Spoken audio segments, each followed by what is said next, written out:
Assalamualaikum, saya lagi mau berkunjung ke kediaman Ajengan Cilik.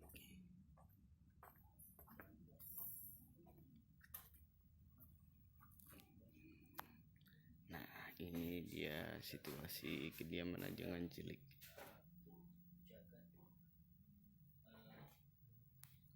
Beginilah situasinya.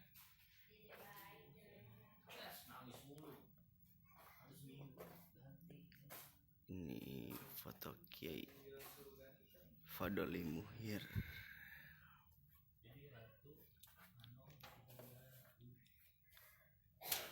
Ini ruangan khusus buat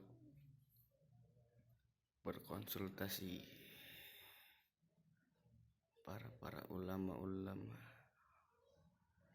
yang disayangi dan dicintai oleh Ajengan Cilik serta jamaahnya.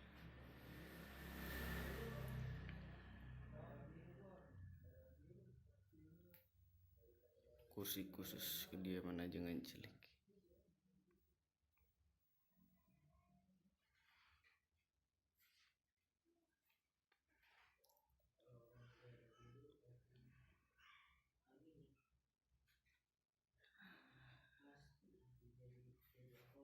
Sangat indah dan nyaman untuk dilihat. Para foto-foto ulama-ulama besar.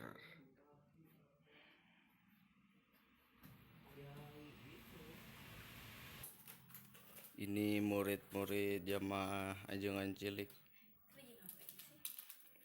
Foto-foto para ulama. Ini dia ketua kita, guru besar kita Ajengan Cilik.